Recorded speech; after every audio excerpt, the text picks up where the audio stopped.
Good evening and welcome to a new podcast by myself.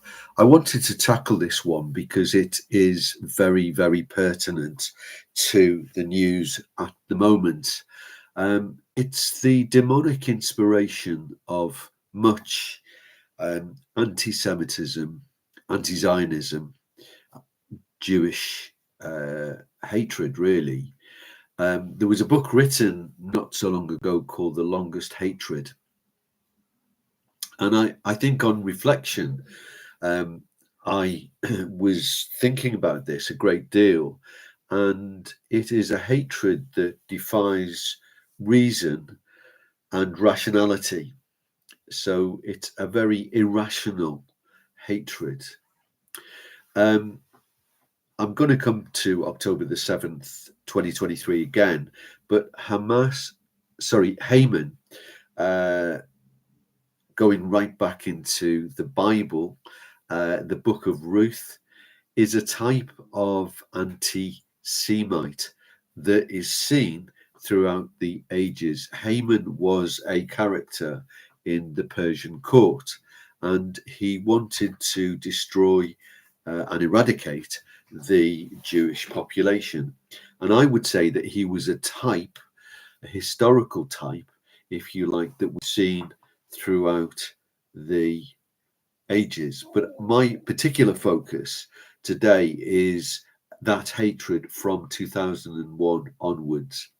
But again, I want to refer a little bit to the history. And in literature, we have Charles Dickens, who writes very disparagingly, although being an excellent and talented author. We see his anti-Judaism in his novels, and that wasn't uncommon in Victorian London and Victorian England, if you like, or Victorian Britain, I should say.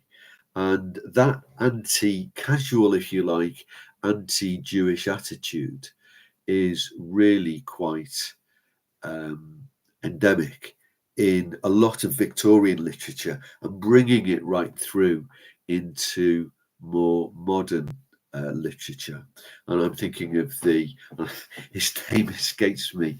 It's the chap who wrote Willy Wonka and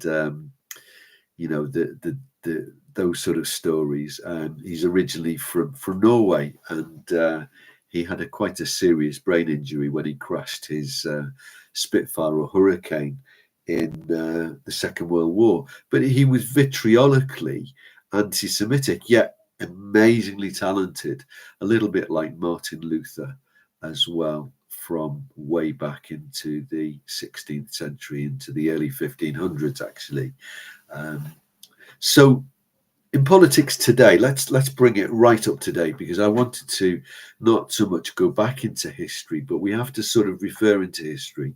There is an anti-Zionism and Jew hatred, which both of those concepts, if you like, are very comfortable bedfellows, and they're sort of intertwined with each other. And in the 21st century, from say 2001 onwards, I use 2001 as a, if you like, 9/11 as a sort of, starting point of the year 2000. Although obviously it was 2000, but 2001 was quite seminal. So we see radical Islam and the militant left in the West, and I note there people like Jeremy Corbyn, who was the British Labour Party leader from 2015 to 2020. The irony as well, and I don't want to spend a great deal of time on the Third Reich and Germany, because that's a topic in itself. The Jewish people will call it the Shoah or the Holocaust. But the irony of 1944 in specifically, that we see Hungarian Jews as the politics of Hungary changed. And we see the irony that Germany was wholesale losing the war then, and it's pursued its death squads, the SS and so on, and people like Adolf Eichmann, that the death machine went on regardless. It was unique in the sense the Holocaust by Germany was unique in the sense that it was the industrial murder and capability on an industrial scale, not so much the numbers, because other numbers have equaled or exceeded that. However, the uniqueness of the German Holocaust and the anti-Semitism which led to that Holocaust is particularly notable. And there's a real, what I would call as a Christian, a demonic element of anti-Semitism. And it's something that I haven't really explored in any great detail. But if we believe that there's an almighty God, which I do, who sent his son, Jesus Christ, to save us, Jesus himself talks about the evil one and the enemy of our souls, as does Paul, the apostle of Christ, very, very clearly, that there are forces, if you like, arrayed against God and his kingdom. And what I wanted to say is bring it really right up to date with 2023. On October the 7th, we saw an attack by Hamas onto the communities in Israel. So the attack took place from Gaza into the sovereign territory of Israel. And without going into the gory details, there have been very solidly evidenced examples of atrocities. I just shudder to actually express those things that happened. But murders, rapes, murders of children, murders of babies, things that I really perhaps don't want to mention in this video. But that was a seminal moment. It was a pivotal moment for the state of Israel. And I think perhaps to understand the longest hatred, you have to sort of see it in the context of 2023 and October the 7th. And you might say, well, isn't Netanyahu some sort of accredited war criminal now from the International Criminal Court and its findings?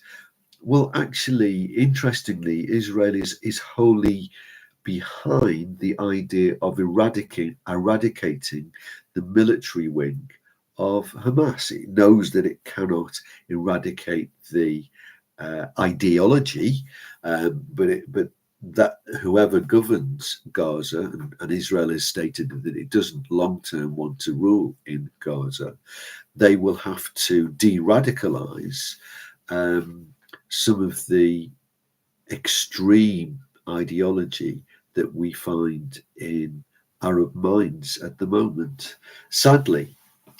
And then I think the other thing, that if you want to look at examples, if you like, of Islamic extremism, you don't have to look very far from Iran, the theocratic state, if you like, the Islamic state of Iran, that has said time and time and time again that it wants to destroy. They don't call it Israel, they call it the Zionist entity, because they can't actually stand to say what Israel is. But it is a fully fledged terrorist state. And again, without going into the Shiite and the Sunni wings of Islam, there's a very definite sort of divide between Sunni and Shia. And Iran is a Shiite state controlled by extremist theocratic rulers.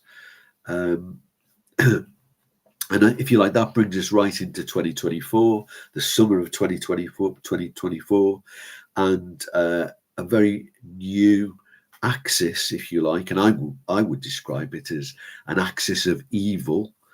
BRICS, as it's called, BRICS, Brazil, Russia, I think it might be Iran, China and South Africa, and maybe some other countries, I think, as well. But those are the prime countries.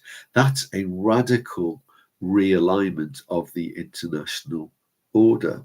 And depending on the outcome of the November 2024 presidential election, one wonders what the future will be. Interestingly, in April, Iran attacked Israel on by a massive missile strike, and I won't go into all the technological missiles, if you like, the types of missiles that it threw at Israel. Interesting, 99% of those missiles failed to strike their intended target. There was one airbase that received a couple of hits, minor damage. I'm not really quite sure. I can't really get my head around that one. Israel did respond. And very, very recent news, of course, is the death of the president of Iran and the foreign minister in a helicopter crash. So I don't really know all the minutiae of the Israeli state and its defense plans, as you would expect me not to. But it's quite clear that Israel will destroy the military wing of Hamas. And Hamas could stop the fighting now by releasing the remaining alive hostages, and they're not quite sure how many are alive and how many are dead. There's a round figure of 130 odd that may still be alive. And Hamas could lay their weapons down, and there could be a negotiated settlement if they chose to surrender.